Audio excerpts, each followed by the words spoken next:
Hi అండి, welcome to Padma home foods. నేను పద్మ. ఈరోజు సమ్మర్ స్పెషల్గా వెనిలా ఐస్ క్రీమ్ని చాలా సింపుల్ మెథడ్లో ఏ విధంగా ప్రిపేర్ చేసుకోవాలో చూద్దామండి. అచ్చం బయట కొన్న టేస్ట్ టెక్స్చర్ అనేది వస్తుంది. చాలా సింపుల్గా ఎవరైనా కూడా ప్రిపేర్ చేసుకోవచ్చు. పిల్లలైతే తింటూ చాలా బాగా ఎంజాయ్ చేస్తారు. ఈ వెనిలా ఐస్ క్రీమ్ ప్రిపేర్ చేసుకోవడానికి ఒక ప్యాన్ తీసుకొని అందులోకి 2.5 కప్పుల వరకు ఫుల్ ఫ్యాట్ అంటే ఫుల్ క్రీమ్ మిల్క్ని వేసుకోవాలి. ఈ పాలు పచ్చి పాలే అండి. ఇప్పుడు ఇందులోకి 3 టేబుల్ స్పూన్స్ వరకు కార్న్ఫ్లోర్ని వేసుకోండి. ఇలా కార్న్ఫ్లోర్ వేసుకొని లమ్స్ లేకుండా పాలల్లో ఈ కార్న్ఫ్లోర్ మొత్తం కరిగే విధంగా కరిగించుకోండి. ఈ విధంగా కరిగించుకున్న తర్వాత స్టవ్ని ఆన్ చేసి ఈ ప్యాన్ పెట్టుకొని కంటిన్యూగా కలుపుకుంటూ ఒక 5 నుంచి 6 నిమిషాల పాటు పాలని మరిగించుకున్నామంటే ఈ పాలు అనేవి థిక్నెస్ వస్తాయన్నమాట. ఈ విధంగా కొంచెం పాలు వేడి అయిన తర్వాత మరగడం స్టార్ట్ అవుతాయి కదా. ఈ విధంగా మరగడం ఒక 3 మినిట్స్ పాటు మరిగించుకుంటూ విస్కర్తో మనం కలుపుకుంటూ ఉండాలి. స్టవ్ని లో టు మీడియం ఫ్లేమ్ పెట్టుకుని పాలని మరిగించుకున్నట్లయితే అడుగు అంటకుండా ఉంటుంది. ఇందులో ముందుగా మనం కార్న్ఫ్లోర్ వేసి కలుపుకున్నాం కాబట్టి విస్కర్తో ఈ విధంగా కలుపుకుంటూ పాలను మరిగించుకున్నట్లయితే అడుగు అంటుకోకుండా ఉంటుంది. ఇప్పుడు ఇందులోకి 2/3 వంతు షుగర్ని వేసుకొని షుగర్ అంతా మెల్ట్ అయ్యే వరకు కూడా మీడియం ఫ్లేమ్లో కలుపుతూనే మిక్స్ చేసుకోండి. ఈ విధంగా మిక్స్ చేసుకుంటూ ఒక 3 నిమిషాల పాటు కలుపుకున్నామంటే మనకు కన్సిస్టెన్సీ అనేది కొంచెం థిక్గా వస్తుందండి. చూడండి, కన్సిస్టెన్సీ కొంచెం థిక్గా అయింది కాబట్టి ఇప్పుడు స్టవ్ని ఆపేసి ఇలానే 1 నిమిషం పాటు కలుపుకుంటూ ఉండండి. ఇలా కలుపుకుంటూ ఉంటే కొంచెం ఉండకట్టకుండా ఉంటుంది. మొత్తం రూమ్ టెంపరేచర్లోకి వచ్చిన తర్వాత ఒక మిక్సీ జార్ తీసుకుని అందులోకి మనం ముందుగా ప్రిపేర్ చేసుకున్న వెనిలా ఐస్ క్రీమ్ మిక్సర్ని వేసుకోవాలి. కన్సిస్టెన్సీ చూసారు కదా, ఈ విధంగా ఉండాలన్నమాట.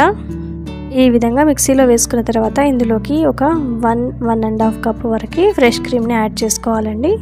ఈ ఫ్రెష్ క్రీమ్ అనేది సూపర్ మార్కెట్లో ఈజీగా దొరుకుతుంది. ఇక్కడ 1.5 కప్పు వరకు ఫ్రెష్ క్రీమ్ని యాడ్ చేసుకోవాలి. ఇక్కడ ఫ్రెష్ క్రీమ్ ఒక 1/2 కప్ యాడ్ చేసేటప్పుడు క్లిప్పింగ్ మిస్ అయిందండి. తర్వాత ఇందులోకి ఒక 1 టీ స్పూన్ వెనిలా ఎసెన్స్ని కూడా వేసుకోండి. వెనిలా ఐస్ క్రీమ్ కాబట్టి అది తప్పకుండా ఉండాలి. ఇప్పుడు మూత పెట్టుకొని ఆన్ ఆఫ్ చేస్తూ ఒక 1 మినిట్ పాటు గ్రైండ్ చేసామంటే వెనిలా ఐస్ క్రీమ్ టెక్స్చర్ అనేది కరెక్ట్గా వచ్చేస్తుంది. ఇప్పుడు ఒక ప్యాన్లో లేదంటే ఒక బాక్స్లో ఈ మిక్చర్ అనేది మొత్తం వేసుకొని పైనుంచి అల్యూమినియం కవర్నైనా లేదంటే ఈ బాక్స్కి మూత ఉంటే కవర్ని ఎటువంటి కవర్ అయినా పెట్టేసి మూత పెట్టుకోవాలి. తప్పకుండా ఇలాంటి ఒక అల్యూమినియం ఫాయిల్ అనేది ఉంటే మనకి ఫ్రిడ్జ్లో పెట్టినప్పుడు చుక్కలు చుక్కలుగా పడకుండా ఉంటుంది. ఐస్ క్రీమ్ అనేది పాడవకుండా ఉంటుంది అనమాట. ఈ విధంగా అల్యూమినియం ఫాయిల్తో కవర్ చేసి ఫ్రిడ్జ్లో ఒక 8 అవర్స్ పాటు పెట్టామంటే మనకి ఐస్ క్రీమ్ అనేది పర్ఫెక్ట్గా ప్రిపేర్ అయిపోతుందండి. ఇక్కడ 8 అవర్స్ తర్వాత నేను మీకు చూపిస్తున్నాను.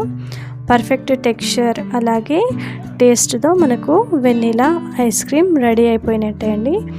ఇంతే అండి. స్కూప్ అవుట్ చేసుకొని బౌల్లో పిల్లలకి అందరికీ సర్వ్ చేసామంటే ఈ సమ్మర్లో చల్లచల్లగా ఐస్ క్రీమ్ని తింటూ ఎంజాయ్ చేస్తారు. చాలా పర్ఫెక్ట్గా వచ్చింది. నేను చెప్పిన మెథడ్లో ఒకసారి మీరు కూడా మీ ఇంట్లో ట్రై చేసి పిల్లలకి పెట్టండి. పిల్లలైతే సూపర్గా ఎంజాయ్ చేస్తారు. చాలా సింపుల్గా కూడా అయిపోతుందన్నమాట.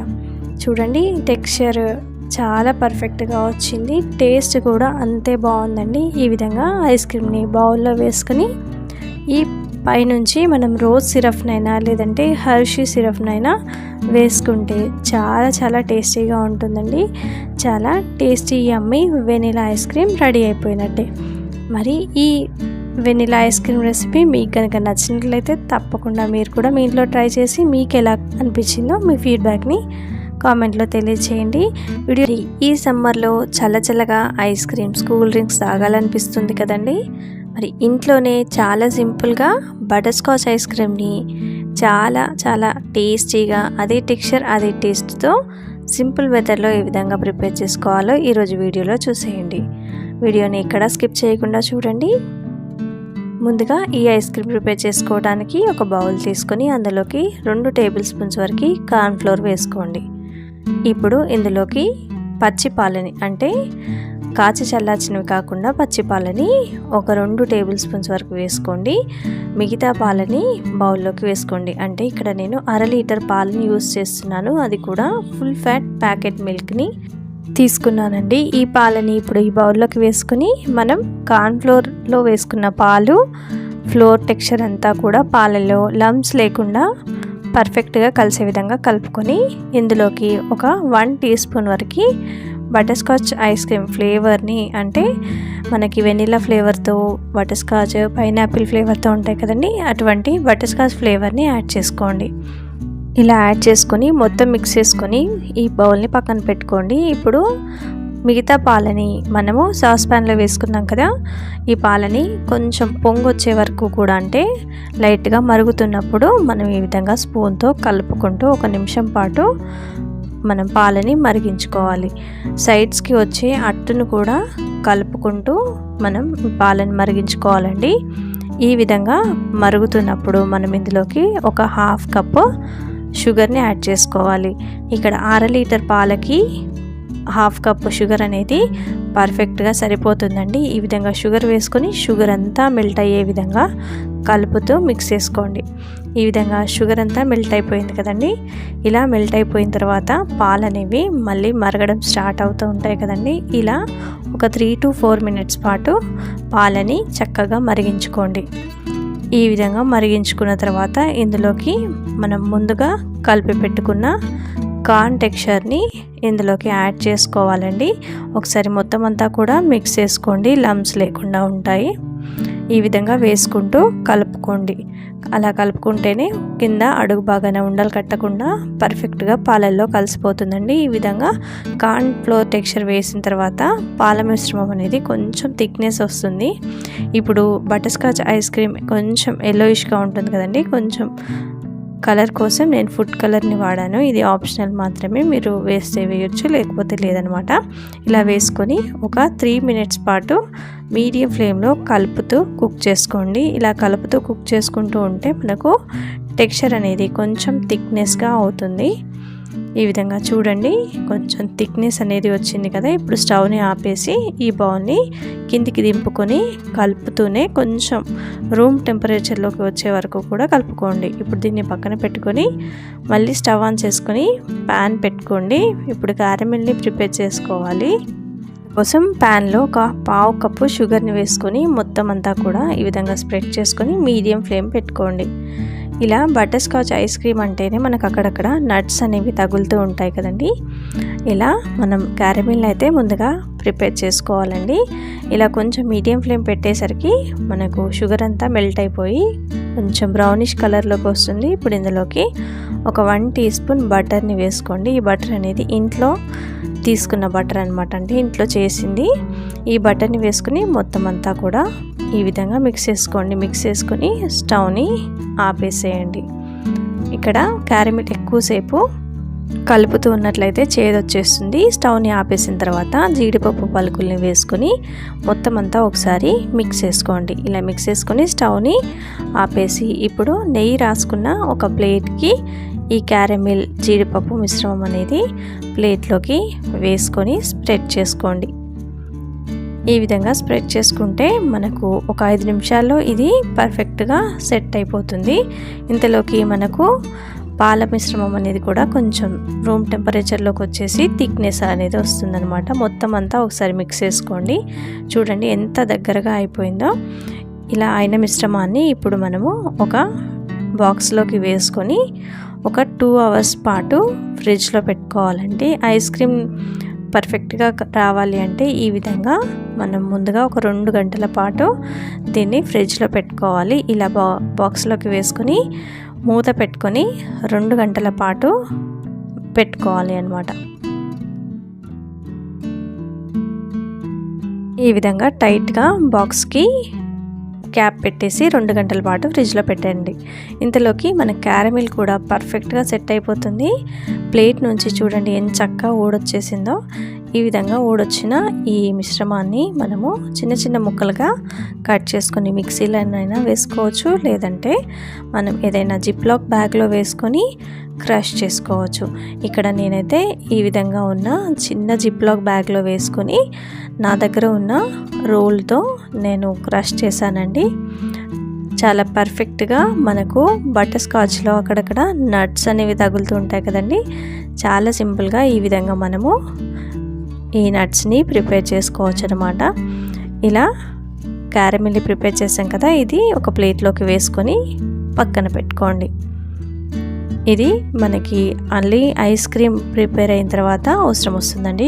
ఇంతలోకి 2 hours తర్వాత మనకు టెక్స్చర్ అనేది ఎలా ఉందో మీకు చూపిస్తున్నాను, అంటే ఫ్రిడ్జ్లో నుంచి తీసి చూపిస్తున్నాను. కన్సిస్టెన్సీ అనేది ఈ విధంగా కొంచెం థిక్గా అయిపోతుంది, అంటే కొంచెం గడ్డలాగా అయిపోతుంది. కానీ ఇప్పుడే ఐస్ క్రీమ్ అయినట్టు కాదండి. ఇలా అయిన మిశ్రమాన్ని మనము మొత్తం అంతా ఒకసారి కలుపుకొని ఒక మిక్సీ జార్లోకి ఈ మిశ్రమాన్ని మొత్తం వేసుకోవాలి. ఈ విధంగా మిక్సీలోకి వేసుకోవాలి. కొంచెం హార్డ్గా ఉంటుంది, కానీ మిక్సీలోకి వేసుకొని మనము ఒక నిమిషం పాటు ఆన్ ఆఫ్ చేస్తూ మిక్సీ చేసామంటే పర్ఫెక్ట్ ఐస్ క్రీమ్ టెక్స్చర్ అనేది రెడీ అవుతుందన్నమాట. మీరు ఇందులోకి కావాలంటే పాలమీగడని యాడ్ చేసుకోవచ్చు. ఇక్కడ నేను ఏ పాలమీగడ యాడ్ చేయకుండా ఈ విధంగా ఒకసారి ఆన్ ఆఫ్ చేస్తూ ఒక నిమిషం పాటు గ్రైండ్ చేసుకున్నానండి. ఇలా గ్రైండ్ చేసుకున్న తర్వాత చూసారు కదా, అక్కడక్కడ బబుల్స్ లాగా ఫామ్ అయిపోయింది. ఇలా కంపల్సరీ రావాలన్నమాట. ఇలా వచ్చాయంటే మనకు కావాల్సిన ఐస్ క్రీమ్ టెక్స్చర్ అనేది వచ్చినట్టే. ఇప్పుడు ముందుగా తీసుకున్న బాక్స్ని వాష్ చేసుకొని చక్కగా తుడుచుకొని అందులోకి మళ్ళీ ఈ ఐస్ క్రీమ్ టెక్స్చర్ని మిశ్రమాన్ని వేసుకొని ఇప్పుడు పైనుంచి ఒక అల్యూమినియం పేపర్ని వేసుకోవాలండి. అంతకంటే ముందు మనం ముందుగా ప్రిపేర్ చేసి పెట్టుకున్న బటర్ స్కాచ్ క్యారమిల్ టెక్స్చర్ని ఈ ఐస్ క్రీమ్ మిశ్రమంలో వేసుకోవాలి. ఇలా వేసుకోవడం వల్ల మనం తింటుంటే అక్కడక్కడ మనకు నట్స్ తగులుతూ ఉంటాయి కదండి, అచ్చం మనకు బయట తిన్న టేస్ట్ రావాలంటే ఈ విధంగా ముందుగా వేసుకొని ఒకసారి మిక్స్ చేసుకోండి. ఇలా మిక్స్ చేసుకొని పైనుంచి మరికొన్ని నట్స్ని వేసుకోండి.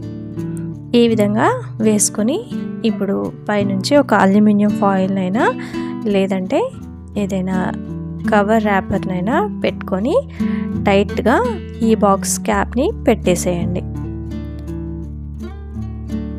ఈ విధంగా పెట్టేసి డీప్ ఫ్రిడ్జ్లో ఈ బాక్స్ని 8 to 10 hours పక్కన పెట్టుకోండి. మనకు 8 to 10 hours పర్ఫెక్ట్గా ఐస్ క్రీమ్ అనేది ప్రిపేర్ అయిపోతుందండి. నేను ముందు రోజు నైట్ ప్రిపేర్ చేసి ఓవర్ నైట్ పెట్టేశాను అనమాట. తెల్లవారిన తర్వాత మీకు చూపిస్తున్నాను. ఎంచక్క పర్ఫెక్ట్ టెక్స్చర్ అలాగే టేస్ట్తో నాకు ఐస్ క్రీమ్ అయితే ప్రిపేర్ అయిపోయింది. చూస్తున్నారు కదా ఐస్ క్రీమ్ అనేది ఎంచక్కగా రెడీ అయిపోయిందో. దీన్ని నేను స్కూప్తో ఒక ప్లేట్లోకి తీసుకుంటున్నాను. చూడండి ఎంత బాగా వచ్చిందో. టెక్స్చర్ అయితే చాలా చాలా పర్ఫెక్ట్గా వచ్చింది కదా. ఈ విధంగా మనం నెమ్మదిగా స్కూప్లోకి తీసుకొని ప్లేట్లోకి తీసుకోవడమే. చాలా చాలా సింపుల్గా ఇంట్లో ఉన్న వస్తువులతోనే మనము ఐస్ క్రీమ్ని ఈజీగా ప్రిపేర్ చేసుకోవచ్చు. ఈ సమ్మర్లో అయితే బయట కొనుక్కోవాల్సిన పని లేకుండా ఇంట్లో ఉన్న వస్తువులతో ఇలా ఐస్ క్రీమ్ని ఒకసారి నేను చెప్పిన మెథడ్లో ప్రిపేర్ చేసుకోండి. ఈ టేస్ట్ని మీరు కూడా ఎంజాయ్ చేయండి. చాలా చాలా సింపుల్గా ఈజీగా మరి బటర్ స్కాచ్ ఐస్ క్రీమ్ని మీరు ట్రై చేసి మీకు ఎలా కుదిరిందో మీ ఫీడ్బ్యాక్ని నాకు కామెంట్లో తెలియచేయండి. ఎండలు బాగా మండిపోతున్నాయి కదండి. మరి ఈ ఎండలకి చల్ల చల్లగా కూల్ డ్రింక్స్ లేదంటే ఐస్ క్రీమ్స్ కుల్ఫీ లాంటివి తినాలనిపిస్తే బయట కొనుక్కోవాల్సిన అవసరం లేకుండా ఇంట్లోనే 1/2 లీటర్ పాలతో మనం హెల్తీగా ఐస్ క్రీమ్ని కుల్ఫీని ప్రిపేర్ చేసుకోవచ్చు. ఇక్కడ కుల్ఫీని ప్రిపేర్ చేసుకోవడానికి ఒక 1/2 లీటర్ ఫుల్ ఫ్యాట్ మిల్క్ని తీసుకున్నాను. మీరు గేదె పాలనైనా తీసుకోవచ్చు. ఇక్కడ ఈ పాలు అనేవి స్టవ్ పై పెట్టి మరిగించి పక్కన పెట్టుకోండి. అలాగే ఒక 7-8 బాదం 7-8 జీడిపప్పును తీసుకొని కొంచెం కోర్స్గా ఈ విధంగా బ్లెండ్ చేసి పక్కన పెట్టుకోండి. అలాగే ఒక 1/2 కప్పు వరకు ఇంట్లోనే చేసిన కోవా అండి. మీరు కోవా ప్లేస్లో నార్మల్గా జీడిపప్పు పౌడర్నైనా వేసుకోవచ్చు. ఇలా కోవా పక్కన పెట్టుకొని ఇప్పుడు మరొక బౌల్లో 2.5 టేబుల్ స్పూన్స్ వరకు కార్న్ ఫ్లోర్ వేసుకోండి. ఈ కార్న్ ఫ్లోర్ ప్లేస్లో మీరు కస్టర్డ్ పౌడర్నైనా యూస్ చేసుకోవచ్చండి. ఇందులో పచ్చిపాలను వేసుకొని లమ్స్ లేకుండా పాలలో కార్న్ఫ్లోర్ అనేది పర్ఫెక్ట్గా కలిసే విధంగా కలుపుకోండి. ఈ విధంగా మొత్తం అంతా కూడా మిక్స్ చేసుకొని ఇప్పుడు ఇది పక్కన పెట్టుకొని స్టవ్ ఆన్ చేసి ఒక ప్యాన్ పెట్టుకొని అందులోకి ఒక 1/2 కప్పు షుగర్ని వేసుకొని మొత్తం అంతా కూడా స్ప్రెడ్ చేసుకోండి. ఇలా స్ప్రెడ్ చేసుకొని మీడియం ఫ్లేమ్ పెడితే షుగర్ అంతా కూడా కొంచెం క్యారమిల్ లాగా తయారవుతుంది. ఇలా కొంచెం కరిగిన తర్వాత గరిటెతో మిక్స్ చేసుకుంటూ మంచి గోల్డెన్ బ్రౌన్ కలర్ వచ్చే వరకు కూడా క్యారమిలైజ్ చేసుకోండి. మనం ఇప్పుడు ఇందులోకి ముందుగా కాచి పక్కన పెట్టుకున్న పాలని నెమ్మదిగా స్టవ్ని సిమ్లోకి పెట్టుకొని పాలని యాడ్ చేసుకోవాలి. ఈ విధంగా పాలని యాడ్ చేసుకొని షుగర్ సిరప్ అంతా కూడా పాలకి పట్టే విధంగా కలుపుకోవాలండి. ఈ విధంగా కలుపుకొని ఇప్పుడు ఇందులోకి మనం పచ్చికోవాని 1/2 కప్పు వరకు తీసుకున్నాం కదా, ఈ పచ్చికోవాని ఇందులోకి యాడ్ చేసుకోవాలి. యాడ్ చేసుకొని అసలు ఉండలు లేకుండా మొత్తం అంతా కూడా కలుపుకోవాలండి. ఇలా గరిటెతో కొంచెం కష్టంగా అనిపిస్తే ఒక విస్కర్ని తీసుకొని పాలల్లో మొత్తం అంతా మిక్స్ చేసుకోండి. ఇప్పుడు ముందుగా కలిపి పెట్టుకున్న కార్న్ఫ్లోర్ టెక్స్చర్ని కూడా ఈ పాల మిశ్రమంలోకి యాడ్ చేసుకోండి. ఈ విధంగా యాడ్ చేసుకుని మొత్తం ఉండలు లేకుండా కలుపుకోండి. అలాగే మనం ముందుగా మిక్సీ చేసుకున్న బాదాం జీడిపప్పు పౌడర్ని కూడా అన్నీ 1 by 1 ఒకేసారి వేసుకోండి. ఇలా వేసుకొని ఉండలు లేకుండా కలుపుకోండి. ఇలా కలుపుకున్న తర్వాత ఒక 1 టీ స్పూన్ వరకు యాలకుల పొడిని వేసుకోండి. అప్పటికి మనకు మంచి అరోమా అనేది వస్తుంది. ఈ విధంగా వేసుకొని చూడండి, ఇక్కడ నేను విస్కర్ని యూజ్ చేస్తున్నాను. ఉండలు లేకుండా కింద అడుగు భాగం అంటుకోకుండా మనం ఒక 2 నుంచి 3 నిమిషాల పాటు లో టు మీడియం ఫ్లేమ్లో దీన్ని మనం కలుపుతూ మిక్స్ చేసుకుంటూ కుక్ చేసుకున్నట్లయితే ఈ మిశ్రమం అనేది కొంచెం థిక్నెస్ అనేది వస్తుందండి. ఇలా కొంచెం థిక్నెస్ రాగానే స్టవ్ని ఆపేసి ఈ ప్యాన్ని కిందకి దింపుకొని చల్లారేంత వరకు కూడా కొంచెం ఇలా విస్కర్తో కలుపుతూ ఉండండి. ఇలా కలుపుతూ ఉంటే మనకు చల్లారిపోతుంది. అలాగే ఈ మిశ్రమం అనేది కొంచెం థిక్నెస్ అనేది వస్తుందండి. ఇప్పుడు ఒక మిక్సీ జార్ తీసుకొని అందులోకి మనం ముందుగా ప్రిపేర్ చేసుకున్న కుల్ఫీ మిశ్రమాన్ని మిక్సీ జార్లోకి యాడ్ చేసుకోండి. ఈ విధంగా మొత్తం అంతా యాడ్ చేసుకొని ఒక 1 మినిట్ పాటు ఆన్ ఆఫ్ చేస్తూ మనం గ్రైండ్ చేసామంటే మనకు కుల్ఫీ మిశ్రమం అనేది రెడీ అయిపోతుందండి. ఇప్పుడు ఈ మిశ్రమాన్ని నేను ఇక్కడ ఒక స్టీల్ డబ్బాలో వేస్తున్నానండి. అంటే రోలర్ లాగా కట్ చేయడానికి ఈ విధంగా మీరు తీసుకోవచ్చు, లేదంటే కుల్ఫీ మౌల్స్ ఉంటాయి కదండి, అందులోనైనా వేసుకోవచ్చు. ఈ విధంగా ఈ గ్లాస్లో వేసుకొని పైన అల్యూమినియం ఫాయిల్ అయినా లేదంటే మూతనైనా పెట్టుకొని ఫ్రిడ్జ్లో దీన్ని ఒక 8 నుంచి 10 గంటల పాటు ఫ్రిడ్జ్లో పెట్టుకుంటే మనకు కుల్ఫీ అనేది రెడీ అయిపోతుందండి. ఇక్కడ నేను 10 గంటల తర్వాత మీకు చూపిస్తున్నాను. ఇలాగా నేను మరొక బౌల్లో కూడా ఈ కుల్ఫీ మిశ్రమాన్ని వేసుకున్నాను. ఇలా 10 గంటల తర్వాత మనకు కుల్ఫీ అనేది చక్కగా రెడీ అయిపోయిందండి. ఇప్పుడు ఈ కుల్ఫీ డబ్బాని తీసుకొని చేతులతో ఒకసారి ఈ విధంగా రబ్ చేసినట్టుగా చేసి వాటర్ ఉన్న బౌల్లో ఒకసారి ఈ విధంగా తిప్పండి. ఇలా తిప్పితే మన కుల్ఫీ అనేది ఆ డబ్బాలో నుంచి ఈజీగా బయటికి వచ్చేస్తుంది అన్నమాట. ఈ విధంగా 2 బౌల్స్ని కూడా ఇలా అనుకున్న తర్వాత నైఫ్తో ఎడ్జెస్ అంతా కూడా ఒకసారి ఈ విధంగా కదుపుకోండి. ఇలా కదుపుకొని మధ్యలోకి నైఫ్ని గుచ్చేసి బయటికి నెమ్మదిగా తీసారంటే చూడండి ఎంత చక్కగా వచ్చేసిందో. చాలా పర్ఫెక్ట్గా కుల్ఫీ అనేది రెడీ అయిపోయిందండి. ఈ కుల్ఫీ అనేది ఎక్కువసేపు మనం కట్ చేయకుండా ఉంచామంటే మెల్ట్ అయిపోతూ ఉంటుందండి. కాబట్టి నైఫ్తో తొందరగా ఈ విధంగా కట్ చేసుకోవాలండి. చూడండి, ఇక్కడ నేను బౌల్లోది కూడా మీకు చూపిస్తున్నాను.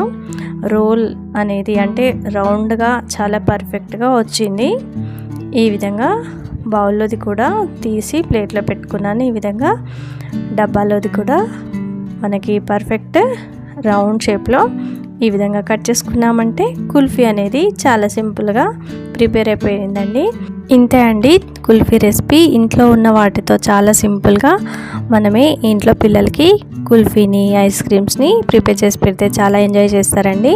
వీడియో నచ్చిందా అండి? మరి వీడియో నచ్చినట్లయితే లైక్ చేసి షేర్ చేయండి, సబ్స్క్రైబ్ చేసుకోండి. Thanks for watching.